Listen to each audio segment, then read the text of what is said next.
Welcome to CPG Vibes. No scripts, just chat. I'm Alex Baer. And I'm Wade Yenny. Each episode is recorded live, and we talk all things food and beverage, and so much more. Feel our vibe and search for CPG Vibes on Apple Podcasts or Spotify, and make sure to give us a 5-star review. If you'd like to sponsor our show with your product or service, email us at cpgvibes100@gmail.com. Now, let's vibe.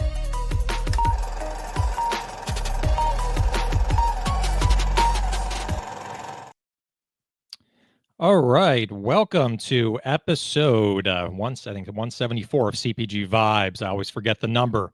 How's everyone doing out there? As you can see, I am on my own today. Wade is traveling. Sometimes we got to take one for the team here, and so that's what I'm doing today. This is our Master Series, Volume 8. It really is going to be focusing around growing and investing in CPG brands. We're bringing on three, I would just call CPG pros at this point. These people don't really even need any formal introduction, but we're going to bring them on in a few minutes, and that is in no particular order: Jeff Lichtenstein, CEO of Next and Natural; Mike Fata, CPG investor and advisor, and the co-founder of Manitoba Harvest, which had 2 9-figure exits, if I have that correctly, right? I think 9 figures, which is impressive by any means. And Michael Bush, the managing partner of GrowthWay Partners. So we're excited to have you here, and we're looking forward to bringing these guys on in a few minutes. As always, if you have any comments, questions for our guests, you just put it right into the comment box, and they will, if they want to, they will get to your questions with hopefully a good answer. So some laundry list items to talk about. We are the #1 viewed LinkedIn Live and recorded CPG podcast in the world, both on Apple Podcast and on Spotify. Make sure to give us 5 stars. Go to Apple Podcast or Spotify and give us 5 stars. We also have sponsorship and block rates. If you'd like to sponsor one of our episodes, we do have deals starting between $250 and $500 per episode. We can get you all the pricing if you email us at cpgvibes100@gmail.com. We also have our backwall sponsors, and that in no particular order: Feel Free, Melting Forest, and Dream Makers with Jeff Church. He has an accelerator, which is having their next big session, their big, kind of activity and event in September, I believe, or November, September, October of this year. And it also runs through November. So if you'd like more information, make sure to reach out to Jeff Church via LinkedIn. Or go to the website, Dream Makers. I'll get the full website for you in the chat box, or you can Google Dream Makers Jeff Church to go to their website.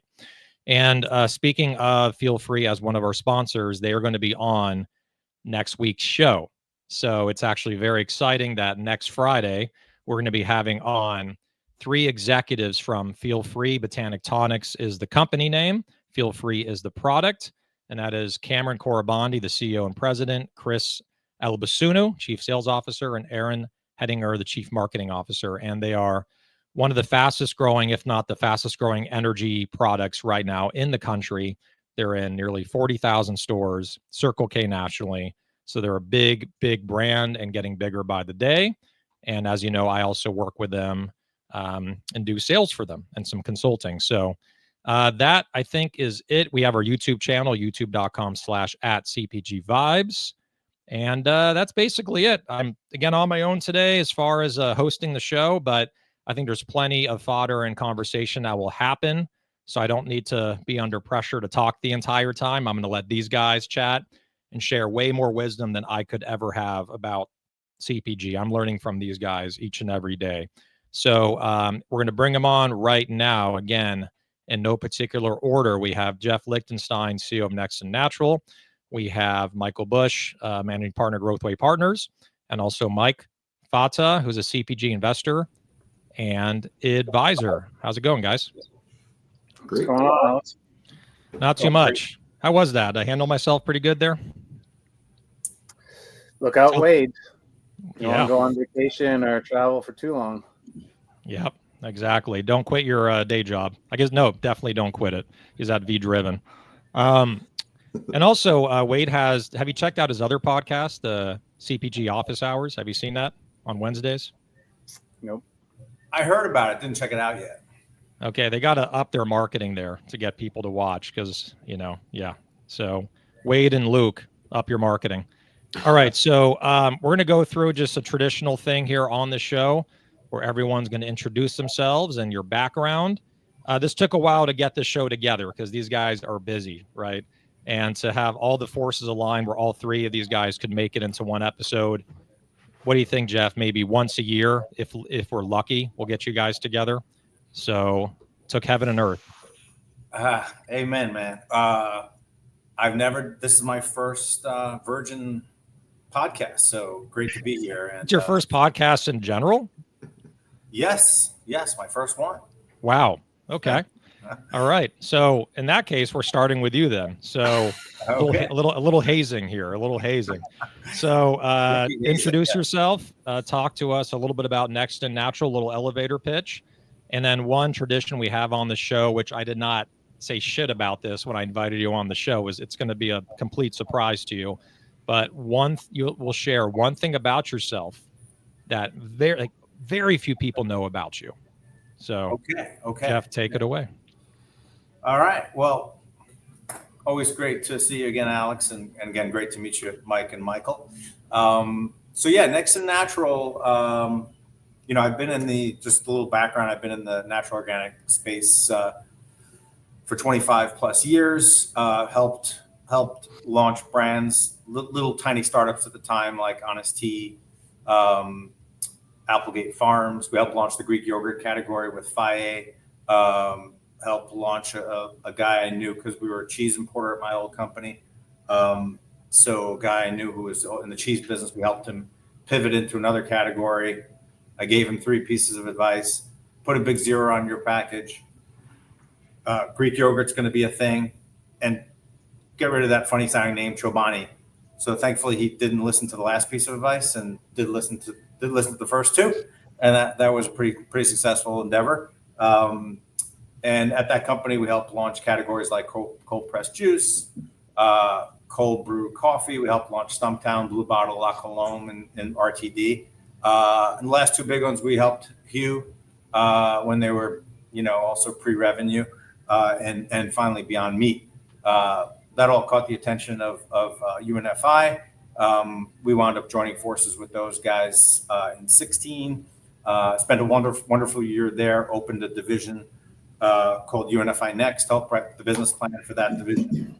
Helped hire up the team, and spent a wonderful year there, going from my little $60 million skiff in Gourmet Guru over to UNFI. So just a little background. After a wonderful year there, started Next and Natural, which basically as a studio model to help launch emerging brands. When we exited to UNFI, we held on to a couple of CPG companies. So the idea was to operate those 2 companies as a studio model. We were going to launch brand 3 and 4 when COVID hit. Pivoted the model to what it is today, which basically is a platform that helps emerging brands continue to emerge. We like to say smart people learn from their own mistakes, but brilliant people learn from other people's mistakes and emulate their successes. So we aim to find founders who are, at an inflection point, looking to get to the next step with their business, open to coaching, and, as am I, that we can work well together with to help them scale their companies. So that's what we've been doing since really 2020 and 2021, let's call it. And pretty much at this point, we have 6 brands that we own and operate. Another one that we advise as well, and have a tremendous team, about 40 folks that run the day-to-day of those companies. We like to say we like to find founders, significant key stakeholders in companies, find out what they do best, and we do the rest. So we try to empower them to do what they do best, and that's us. Our office is in Williamsburg, Brooklyn, and our inspiration is helping make the world a better place to eat and drink organically. That's what inspired me to get in this wonderful industry originally, and really what gets us out of bed every morning and excited about what's next. is helping raise the food bar of our food and beverage choices that we have out there. So we're proud to have really been a part of launching USDA Organic way back when. Regenerative now is a big thing for us, and so the next part of our name is something we're very passionate about. Trying to better qualify what is in fact better for us is really what is a big motivator for us. So that's cool. me. Cool. So one additional question, and then two additional questions. What are the 6 brands that you're currently working with? One I can at least comment on before we get to the mics here. But we have Ora Bora. That's one. What are the other 5? And that was a great partnership. I think you guys work well together. It's a great product. You can comment, I'm sure, more on it, but a very good example of a brand that kind of pushed it as far as they could on their own, and then they went to you to take it to that next level, right? But what are the other 5 brands you work with, Jeff? And by the way, I was remiss. I didn't get to thank all the people in the green room who have been just incredible. Irving and Sheila, and also Frank and Sally hair and makeup. Your team here is second to none, Alex. I want to thank you for that. We want to make you beautiful. naturally beautiful. Yeah. Sorry, a little rim shot for the bad joke. So we've got I guess chronologically. So Skytop Organics is a company I started over 20 years ago to help solve a problem. Really, Amish farmers were struggling competing with conventional farmers, and they were farming the same way for about 300 years since a guy named William Penn gave them some land to settle to practice religious freedom, and they wound up naming a state after William. So we help those, our Amish partners get set up with organic. When we started the company around 20 years ago, more recently get into A2, which is a fast growing thing. Have a press release on an exciting new partnership nationally with our new A2 cheese. So Skytop's an organic dairy company, if you hadn't guessed, and something we're really proud of that goes back many years. And we launched a company around close to 10 years ago now, called Organic Nuna, which is the country's first 100% organic, always and only deli company. And we're trying to solve the problem of, you can clearly find organic in the dairy department and the produce department. In the deli department, there was some confusion about which brand's natural, which brand's organic, antibiotic free. So we wanted to create a really clear option in that category. Then we had a partnership. Actually, we acquired a company from Hain Celestial in 2021 called GG Fiber Cracker. And we have an exciting announcement coming up on that soon. 95% of Americans don't eat enough fiber, which is a big problem. Usually people discover that the hard way. So this is a really, product that we're very passionate about, like all our products, that helps very much solve that problem. And then that was when we were kind of pivoting to this current model. So we have, then we started getting the beverage category, sort of wanted to build up the team so we could be prepared for the battle in that category. So the first company we partnered with is The Sound, which is sparkling tea and botanical, 2 amazing founders, Tommy and Salim, still work with the brand. Tommy's the CEO. So that was first foray into beverage with this current organization. So that's 4, and then 5 is was Rowdy Mermaid. Rowdy Mermaid is a kombucha company, and there's also a vertical that is functional beverage called. I apologize, drawing a blank on it. So Good yeah, Mood Soda. And Good Mood Soda. Thank you. Unscripted. Oh, I think we lost him. Is that me or you lost me? Yeah, maybe I lost you. So you have Rowdy Mermaid, and then you have Ora Bora. Okay. Yeah, and the then, last one, Ora Bora, was the most recent partnership that we formed, and that is a sparkling botanical. Yeah. Good stuff. And then last question, and Mike and Michael, thanks for being patient here. One thing we don't know about you, Jeff, like very few people know. One thing you don't know about me. Geez, I'm a scuba diver. Okay, that's but a I good one. haven't done so in a long time. So Good stuff. That's a good one. That's a good one. All right. Well, thank you. Welcome to your first podcast. We're happy to be the ones that are doing that, cracking the glass for you on that one. All right. So, Mike, in the camper on Starlink, perfect. I think ironically, your connection is already better than Jeff's because he's cut out a couple times already. So it seems like it's working, the Starlink. How much is it per month to do Starlink? And then like, is it easy to set up? Because I don't know a lot of people that have it. I know it's getting popular though.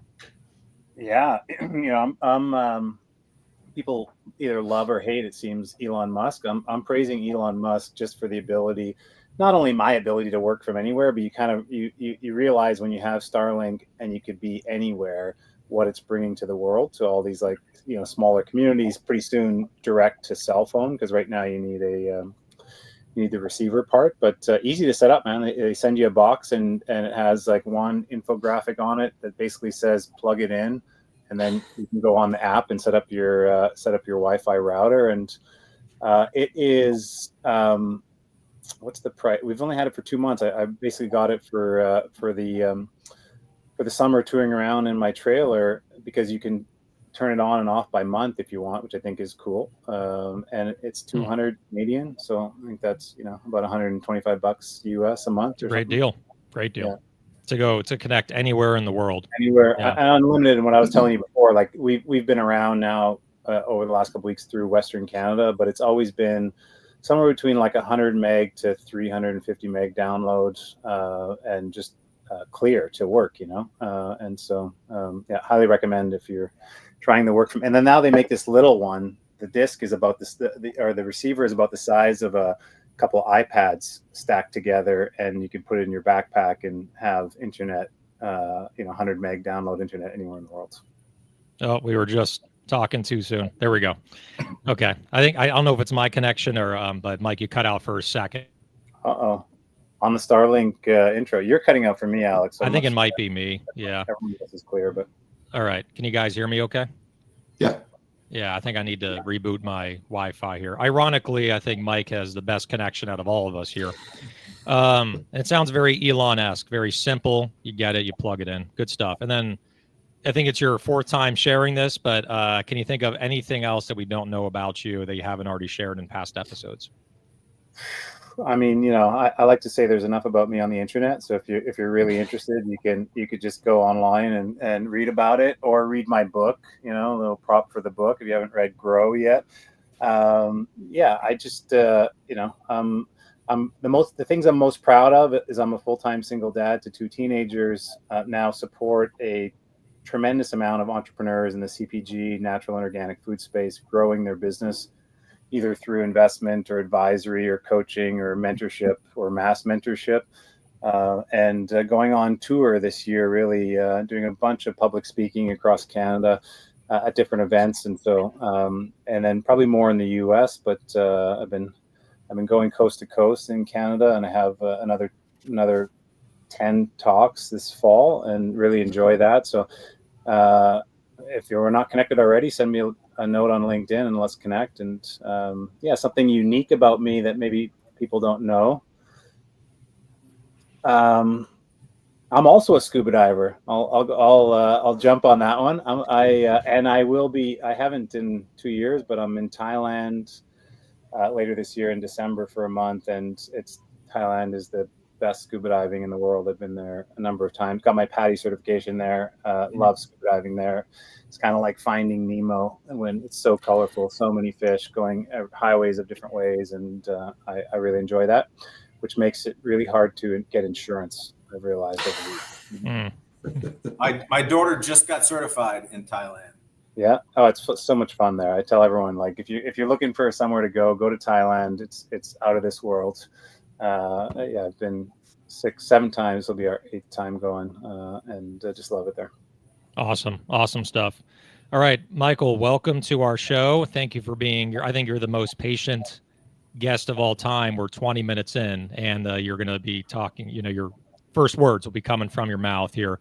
I'm going to reconnect my internet while you're talking. So go right ahead. You have the floor. All right. Once again, Mike Bush, the founding partner, GrowthWay's partners. I backed my way into CPG, where I've always been a B2B person. And so I was the CEO of a company called Ganeden. We came out with a probiotic called BC30, and that helped us launching about, I guess, before we sold that business to the Carey Group, we had launched about 1,200 SKUs with a variety of companies in 70 countries.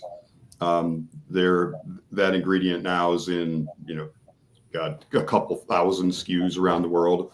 But now I do advisory work and sit on lunch boards and, help companies intentionally grow, whether CPG or otherwise. I also wrote a book last year. I don't have a hat. I might need to get a hat, but anyway, but it's, need the gear. I need a You gotta hat. have a CPG bro outfit next time. I know I feel like I should have a vest and a hat, so I could be like partially a finance bro, and then they could have CPG, but I'd have to find a brand.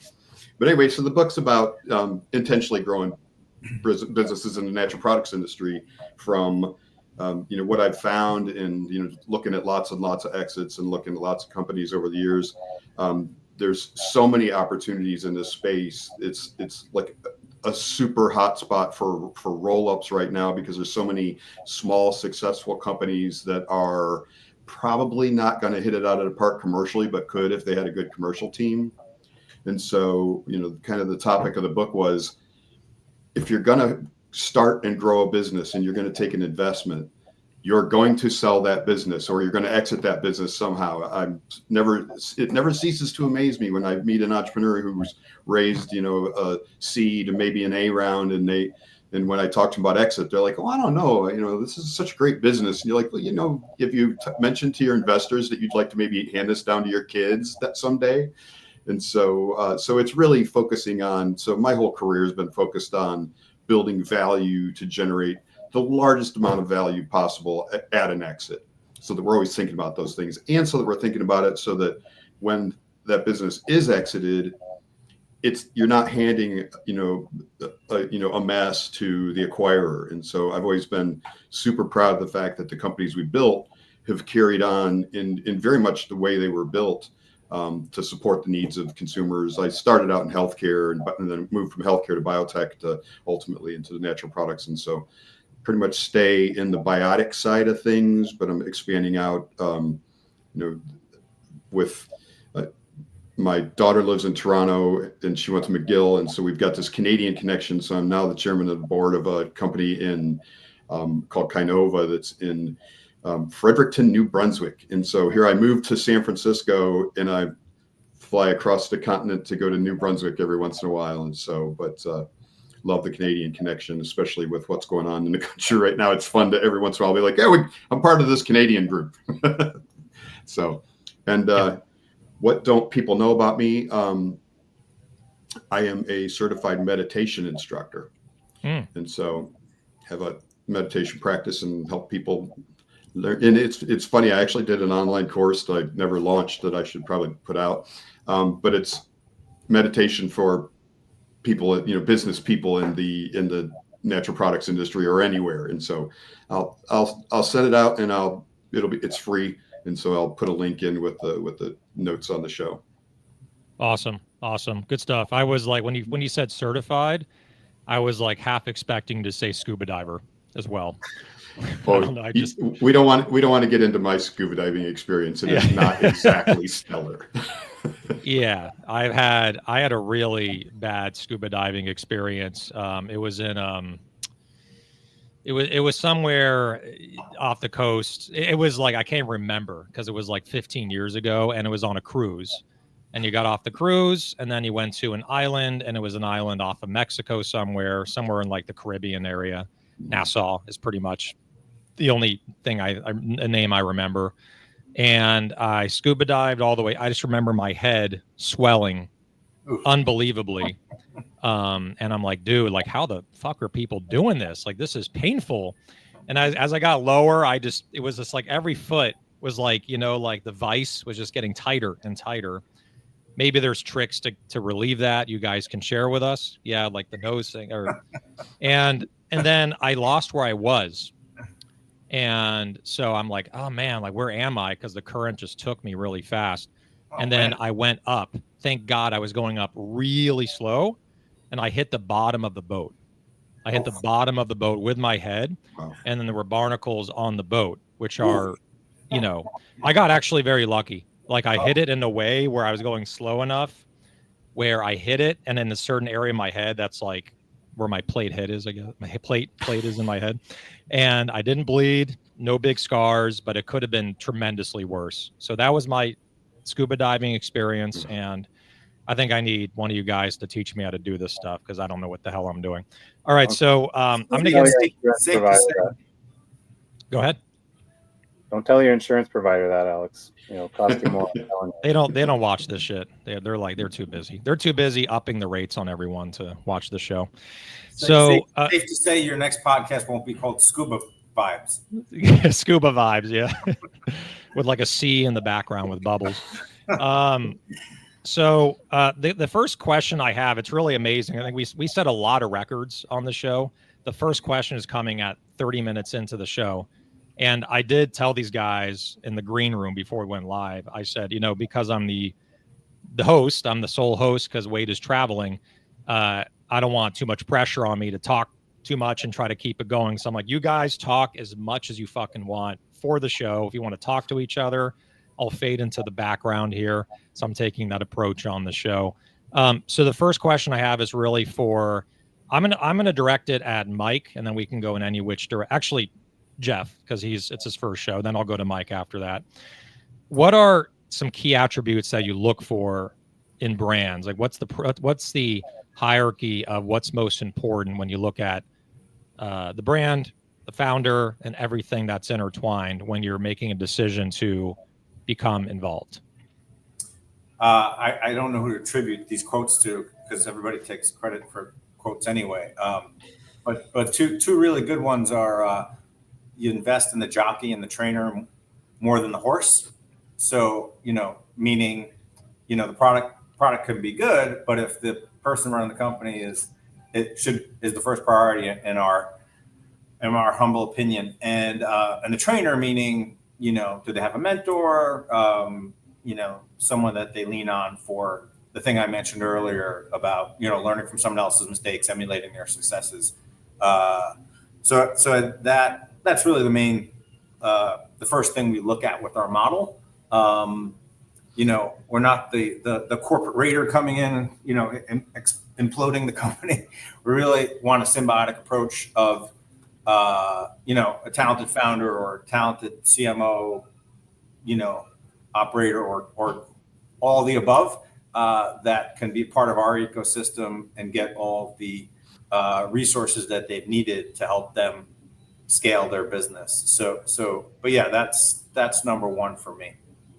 Gotcha. And Mike, what are your thoughts? Yeah, my investment thesis, I simplify it to products that I want to have in my house first, and then founders that I meet that I want to have in my house. But as I really think about it, I personally, a lot of stuff comes from my 30 years now in health. After 100 pounds of weight loss, getting into not only the health food industry when we started Manitoba Harvest, but I was a vegetarian, a vegan, a raw foodist. I tried all these different diets over the years to find what really worked for me, and so I studied that. And so from a consumer standpoint, I feel like I have a good sense of what has potential even before it starts to hit market. And so if it's in my fridge, or I find it at a trade show, or and I constantly want to up it on the grocery list, that's a good indicator for me. And then having been a founder that grew a business $0 to $100 million, I have a good sense of what founders have the chops to continue to grow, and that's really what it takes to see a business from startup or venture stage all the way through to a potential exit. And then there has to be a good fit where you want to hang out with that individual or those individual founders, and literally have them in your house or have dinner with them, strategize with them, hang out, sauna, cold plunge. We were talking about earlier, like health activities together, like hang out. So that's how I think about investments. And then after that, it's the traditional, how's the business, how's the gross margin, like what's the team structure, what's the strategy, what's the moats, all those traditional kind of things in venture growth stage. Sounds like you take a more personal approach with the founders that you're talking with. It's not just in a business setting. You do things kind of outside of business and get to know them more on a personal level before you invest, huh? Yeah, for sure. There's fit there, right? Like in anything in life, there's competency, experience, and fit. Competency, you can tell how smart someone is, analytical, if they have people skills, whatever their special sauce is as a founder. There's lots of different ways to win, but you need that special sauce. But like fit, when you're working with someone and you get married to them through an investment, that piece is really, really critical. So that's where I take a bunch of time to hang out and literally have a rule of I want to be able to sleep at one of the founder's house, and I want them to sleep at my house and have that kind of session there, because then you're more likely to be able to get through hard times together. And every business has hard times, And my worst case scenario, and I've lived this over my now 27 years as an entrepreneur. Anyone that uses the term, it's not personal, it's just business. I think it's total bullshit. So the worst phrase ever. I've heard it more from kind of dickhead industry private equity people that their whole job is money, not people. And I take the opposite approach. I make friends first, do business second, and that's what served me really well, and I think will continue to serve me. Gotcha. And then we're going to pivot over to Michael here. I just have a quick follow-up question. It's kind of a weird question, but when you first met Midday Squares, whoever, tell us who you met. Was it all three of them? Was it one of them, two of them? And what was your initial impression? And what happened in that meeting that told you these guys have staying power and I want to be a part of this invest? I just want to kind of dig more into what your mentality and thought process is for insights for other founders that are pitching investors. For sure. Yeah. I met all three. I met Jake and Les and Nick at the Canadian Health Food Association, CHFA now, trade show in Vancouver. And actually, my little brother was at the show with me, and he came and said, "Oh my God, you got to try this chocolate. It's the best chocolate." And so walked to their booth, and Nick, and he's been pretty transparent about it, was like fanboying me, meeting me because he had eaten hemp hearts and hemp protein for a number of years and knew who I was in the industry. And so I didn't think anything but, oh, okay, these guys are hip, they're definitely loud and boisterous and bold. But when I got the chocolate, we took a case of, and they just had one SKU then. That was just the what is the brownie batter now, but their first fudge bar. We took a caddy of it and we went up to Whistler snowboarding after. And I think over the 4 days, like we ate all 12 of them. And I was like, this is just a phenomenal product. Such a different take on chocolate. And then after that, I went back and I watched. It was their first video, the video they made about going to CHFA Expo and their experience, which if you see MDS, just in their style, they were sharing it very theatrically, and it was very clear to me. Not only is this product good, and we started buying it right after that on the regular. The house always is stocked. But the three of them, I thought there was potential for us to form a relationship, like actually hit it off with each other.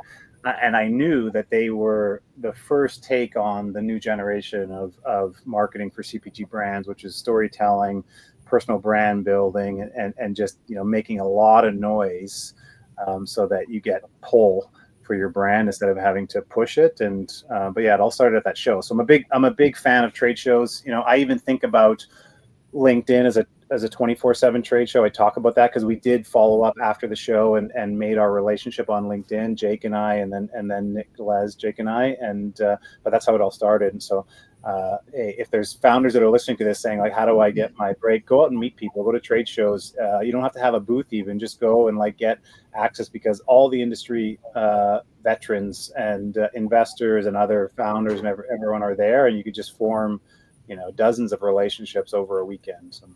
Yeah, and I'll touch on one thing for 30 seconds, and then Michael, again, thanks for being patient. I tried Midday Squares for the first time at 11:30 at night in downtown Hollywood. That sounds really bizarre. I brought Jake on my previous podcast show, 15 Minutes of Genius, and I interviewed him, and he was in the hotel. He was at the Hollywood, one of the kind of a middle grade hotel. He wasn't going to the, to the, these top, Four Seasons or whatever. Not saying the Four Seasons yet. Yeah. And so everyone thinks Four Seasons, right? When the top of the line. And so I interviewed him at 7 o'clock at night, 8 o'clock at night. And I said, man, you're in LA. He was at some buyer meeting, and then he was at the hotel. And I said, we should meet up after, like in Hollywood at 9 o'clock. There's no traffic. I can go straight from Manhattan Beach from the studio and meet with you in Hollywood. He's like, well, my flight I forget what he said, but like either got bumped up or something changed.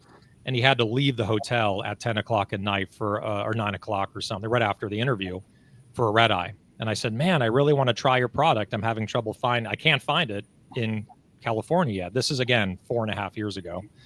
And so he's like, I'll leave it at the front desk for you. And he left me an entire sleeve of the brownie batter. And I drove over there. I went to the front desk. They had it sitting there with a note on there. And then Jake was already on his way back to Canada. So that was my first experience, and a very heartwarming and building relationship type of experience, right, where he did all that for me. So, nice. Michael, so going to you, what are your thoughts on what you look for and what you've seen as a recipe of success for brands that you've helped build for exit in the past? Yeah, I mean, I totally agree with the people. I mean, it's people. I have what I call my road trip analogy. I kind of look at it like, if you don't want to drive across the country with somebody and, share hotels and every meal and things like that, while you're working with them, you certainly don't want to be in business with them. I mean, I spend far more time, with business associates on occasion than I spend with my family. So I might as well like them. And if I don't like them, there's no real reason to make them part of the group. But in addition to those things, in addition to the people and the talents and things like that, it's really, scalability of the brand as well. Just this morning I was on a call with somebody and they said that they were, kind of running into capacity constraints, and it's pretty early in the journey with this company. And I said, what do you mean you're kind of running into capacity constraints? And it turns out they're not going to be able to ship for about 90 days. And I said, well, you might as well just button it up at this point. I said, if you haven't, nailed your supply chain down so that, you as a young company can't, that you're going to be out of stock for 90 days, that could be the longest 90 days of your life. And so scalability, but also, as you said, as Mike said, moats, can you scale it and can you protect it? We want to make sure that we're not building a really incredibly, amazing brand with cool technologies and super health benefits only to have somebody come and knock it off and take advantage of your marketing and things like that. And so, I think that, really those two things, in addition to everything else that the guys have said, I mean, it's to the point where, in a lot of times you can kind of smell it, taste it, and that, you've got something or you don't. Yeah. There's a very interesting, intuitive, almost primal thing going on with a lot of this, where like you feel it like an energy field when you're with that person in a room. Like, this person has it. They've got it. The product's good. I like the product. I like the branding. It tastes good. I could see this in my pantry, like what Mike was talking about. But there's a level to kind of go deeper inside an investor's head. From what I've learned for 10 years, it goes much deeper than the product and just, oh, this guy's a all shucks nice guy that I can hang out with and play golf with. No, it gets a lot deeper than that. Does this person have what it takes to be resilient through the good and the bad and the ugly, and take this all the way to an exit? Because at some point, it's relationships, and it's there's a lot more than just money, but money is a very, very important piece of the entire thing, because there's investment, and the investors are expecting a return. And also investors are spending a shitload of time with these people, phone conversations, coaching them through, guiding them. Some people charge equity. Some people do it for free, right, as part of their investment that comes with it. So, but I feel that too when I meet with certain clients and I talk with them, even for the first time, the first like 5 or 10 minutes, you just feel it in the conversation that they've got it. Beyond the product, and it's hard to explain that feeling, but it's there. I want to go, Jeff, go ahead. I had a couple just add-ons since I only got my first one in. Sure. So I wrote these down as we were talking. So most successful people I've worked with best utilize the resources available in a symbiotic way. So I think that as far as finding the right leaders of the company, that's really important. And also they don't wait to ask for help. We've had a lot of brands come to us kind of too late, when they needed help.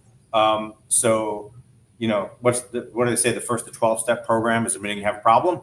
The second should be asking for help.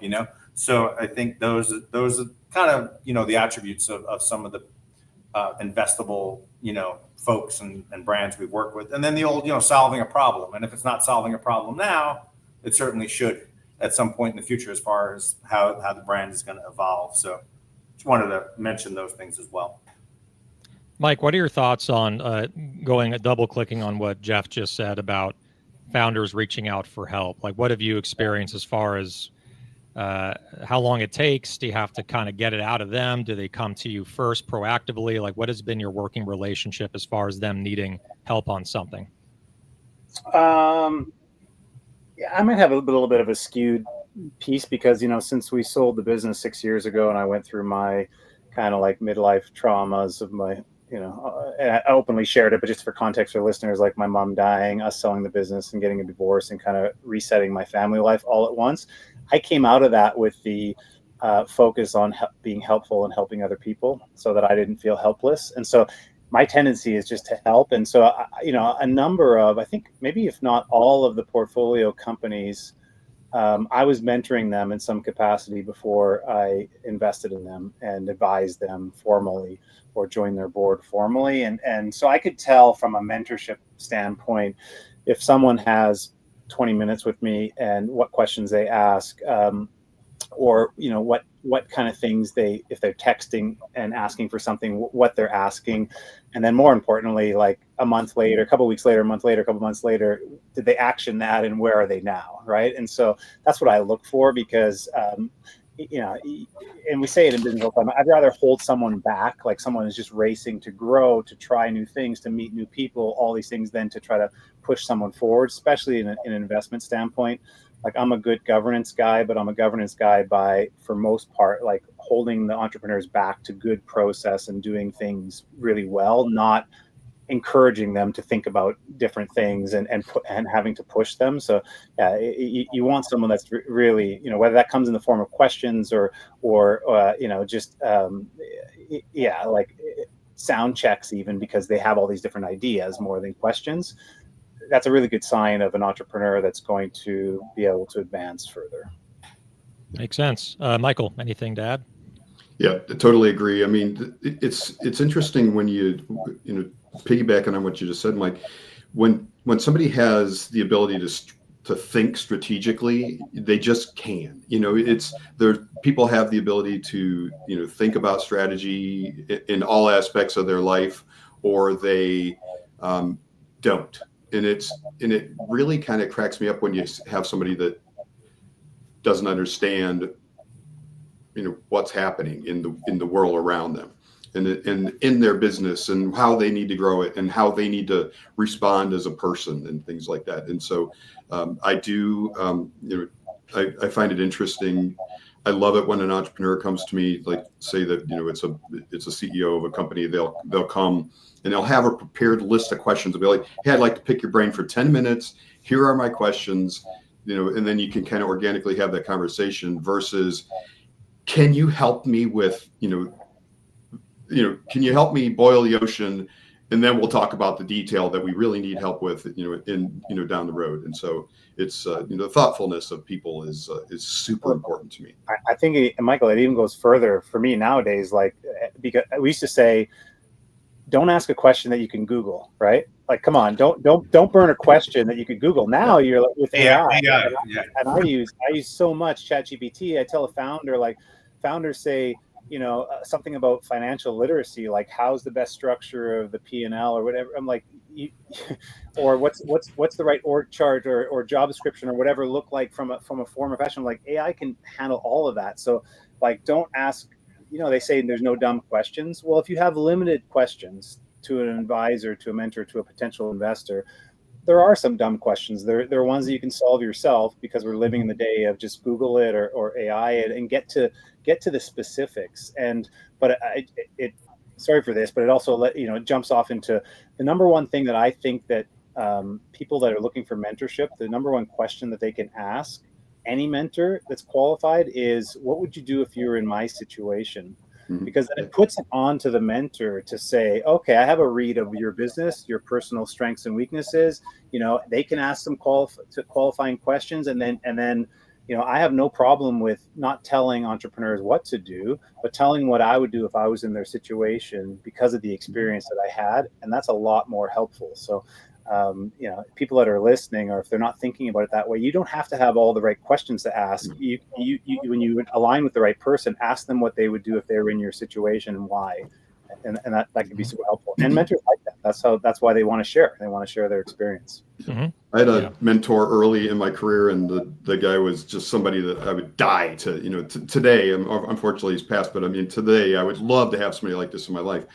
But we used to get together at 7 o'clock every Wednesday morning. And so we would, after a couple of weeks of getting together, he goes, treat me like a genie.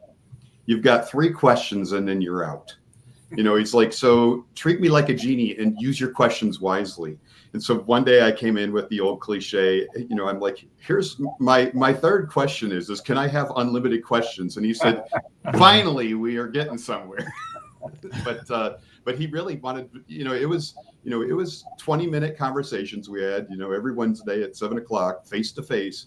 And there was no wasting time or talking about, he didn't care how my kids were doing or anything else like that. He was like, we have this time together. We can talk about the kids and things like that when we're, driving somewhere or something. But right now, let's get things done. Yeah. One of my, I've had a lot of mentors in my life, but the one that really stuck out to me was a gentleman that I won't say his name, but I'll probably be sending him this episode after the recording, right after it ends. But he ran, I think, upwards a couple hundred quick service retail stores, food. And this was a retail store that got heavily impacted by the pandemic in a bad way. And so he sold them almost all entirely off 1 year before the pandemic, right? And then he started doing other things and, investing in restaurants, and he's never been in CPG. He never became active as an investor and advisor, from what I can remember from his resume, with a prepackaged product, right? Only like freshly made at a restaurant or quick service retail. And as I got to know him more, he also told me that he was mentored by the CEO of Trader Joe's, who has passed. And he's the guy that took it from, 4 stores in Monrovia in Southern California to almost what they are today. Maybe like, let's say 10 years back. But even 10 years ago, they were already enormous, right? Multi-billion-dollar company, and they were sold to I think a multinational corporation in Europe. I believe Aldi's, I think, bought them, right? So he built them up to be exited for billions of dollars, basically. And so what stood out to me is that he always went through strategy on, okay, this happened. What is your thought process? What do you think about it? Assess it. And what's the next action plan? And then I would put the action plan into place and implement that. And then like a week later on our next call, he would say, okay, how did it go? Right. And that's how I think it was Mike said that, I believe, right? Like, what is the next action, implementing it and making sure that it was done. And what are the results of that? And what did you learn from that? And he also, one thing I loved about him is he was tough but fair, like the tough love, tough but fair, where a mentor doesn't make you feel like shit, right? If you make a mistake. And I never liked those types of mentors where they're too hard on you. Call me sensitive, I guess. And Jeff, we've talked about this as well offline. So I want to get into that question of failure. This is going to be our last question. And it's going to go back to Jeff. I think we have a good momentum synergy here, just going clockwise here from Jeff, Mike to Michael. How do you deal with, and failure maybe is the wrong word, a misstep, a misdirection, doing something that really hurt the business, that the founder made a mistake, let's say. How do you handle that? individually with them? How do you talk with them? And how do you rectify that for the future? Number one is avoiding the mistake in the process, and avoiding the mistake before it happens by having a good ecosystem, whether it's from nowadays AI on through to our mentor. That's priceless when you can avoid the mistake. When they happen, which they do, Murphy's Law. The other quote is, Einstein's definition of insanity. Expecting different results when you repeat the same mistake is insanity. So learning from it. And another quote. I'm a quote machine today. Success is not how high and fast you reach the top. It's how high and fast you bounce back when you hit the bottom. Mm-hmm. So I think those are sort of quotes that have made a big impact on me. Learn from them, bounce back quickly, but avoid them in the first place. And how are you, like, if a founder or someone running the company comes to you and says, I made this mistake, it costs us, I'm making this up, we made a mistake on something, it cost us $25,000, that was frivolously spended, whatever that is. Again, even with a great ecosystem, shit happens where you can't watch every single detail of a business at all times. Mm-hmm. You try to prevent them the best you can, but how do you handle that in a conversation with that person? It's funny. I just got off a call prior to this. A guy I respect the hell out of in the industry, who said, if you can and he's got a great numbers mind. He says, if you can quantify the mistake as more than their salary, it may be their last mistake with you. Yeah, that's I never really thought of, but it's kind of a smart way from a finance perspective to look at it a little. Yeah, putting the company at risk, right? If they're getting paid $100,000, they make $110,000 mistake, right? It's a little harsh, but obviously there's variables. If they just started, that wouldn't be a great place to start. And, right. So yeah, no, I would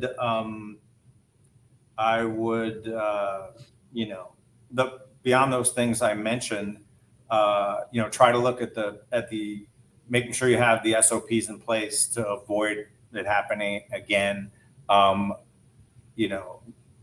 That's really critical for the ongoing organization. And then in the moment with the mistake, you got another quote: a true champion takes an adversarial situation and uses it to his or her advantage. So how can we take that difficulty and use it to your advantage? And someone mentioned earlier about how important relationships are. Try to communicate and interact with somebody who else was involved in the mistake, so you can turn it around. Yeah, and I'm going to pivot it to Mike, but I want to add, and very well said, it should be quote vibes. That's our new show name, Scuba Vibes and Quote Vibes. So Mike, I want to cite a specific case study, and I don't know the full context of this because I only see what I see on social media with Midday Squares. But you remember this maybe about 3 years ago at Target, the barcodes weren't scanning, right? I feel that was a very large mistake, right? Could have been avoided. Something was not decided on correctly at that level when they were printing, or maybe it was the printer that made the mistake. I don't know the context. But when that whole thing happened, how did you handle it with the Midday Squares team? And then if you can give more context as to why that happened. Yeah. It happened because there wasn't a strong governance model around product, right? So actually, it was just part of the fiasco of, I got the call from Nick at MDS saying, hey, we have to go from 2 squares to 1 square. I actually wrote a little LinkedIn post about this a couple weeks ago because it was fresh in my mind. And I was like, whoa, okay. There's a huge risk for that. And he's like, here's the reasons why we have to do it. And he came price and consumer feedback, all these different reasons. Okay. I get it. You sold me on it. I'm in support of it. You need a strong, robust plan on the product management side of it, and then also the customer management side of it to make that happen. And MDS didn't have any of that. They were growing so rapidly, and the team was still so small that they just went into a 2 square to 1 square change, didn't notify any customers, really proactively, made mistakes as they went down to that package and the UPC code. They didn't scan it. They didn't know about sending it to a third-party scanner to make sure that it had a scan check. And so, my role was, okay, I've done full value stream mapping, every aspect of a business. Where did it break down? And do you know this is what world-class process looks like when you're doing a product new discontinuation or change and all that. And so that's how I handle it. I handle it with having the experience of making the mistake before myself, and then educating the person on what operational excellence or world-class process looks like, and kind of handing them that so that they can see the vision of it. And then to the second part of the question, I always think, and I'm very direct with anyone that anyone that I'm mentoring or invested in. We're sparring together, and I like to think about this like in a sports analogy. We're boxing together, and we're sparring. That's my role, is to spar with you. And so, we're gonna hit each other a little bit, and it may hurt a little bit, but we're both on the same side. And so in times that there's issues that happen, when the founder is being really hard on themselves, my role in the sparring is to be a little lighter on them and to soften it and help them through the emotional part. But quite the opposite is true when they're being easy and like, oh, poor me, or any of those things that we go through as a human. My role is like, hey, pull your socks up. Like, it's let yesterday die. Let's make those changes today and move on, right? Mm-hmm. So that sparring aspect is a good way for people, if they need a mentor or they're thinking about it, someone advising them. The only way to get stronger is to like work out, tear your muscles, learn from it, check, keep on going again and again, whether that's physical, in sport, in business, it's all similar. And so having someone that can challenge you, but also, supportively challenge you when you're maybe, being too hard on yourself. Makes sense. And I know, Jeff, you have a hard stop.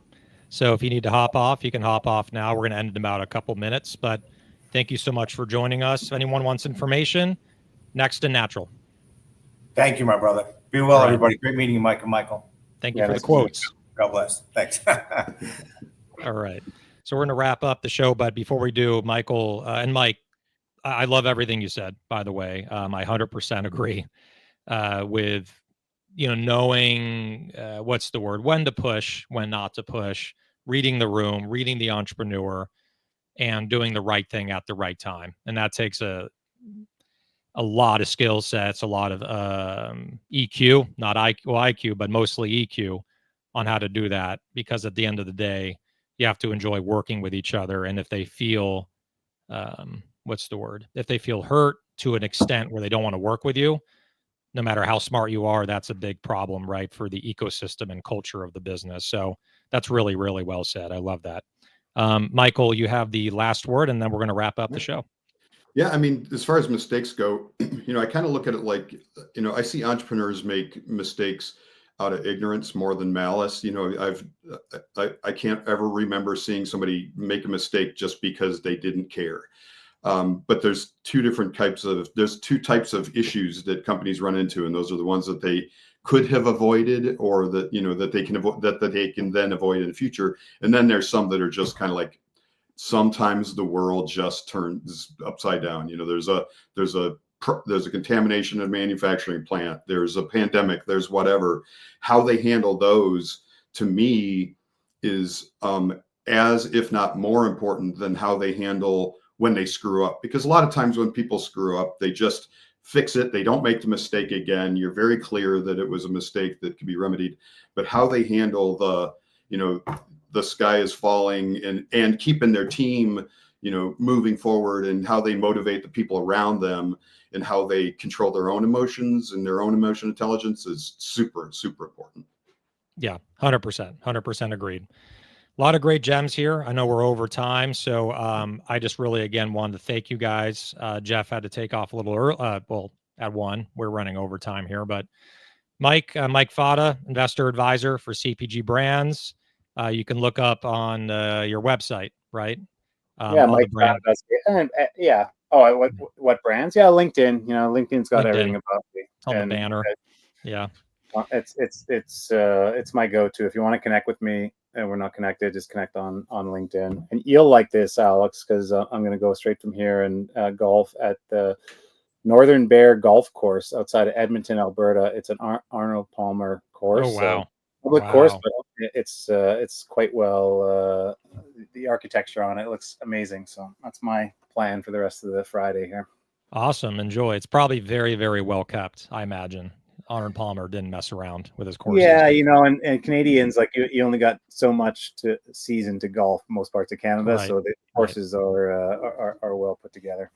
Awesome. Awesome. Hope to golf in Canada someday. Just I'm not very rarely up there. And then Michael Bush, GrowthWay Partners, just LinkedIn, right? They want to reach out. LinkedIn, growthways.com, either way. Perfect. I All right, sent well, thank you guys. I sent you a note on LinkedIn, Michael. So we'll connect afterwards. Nice meeting you. You got it. Wonderful. Thank you so much. All right, thank you guys, and then we will see you next Friday. Next Friday, we're going to be having on Botanic Tonics, 3 guys: CEO, Chief Sales Officer, and also the head of marketing, the Chief Marketing Officer. That's next week, Friday, 12 o'clock, 3 o'clock Eastern. All right, thanks everyone, and take care.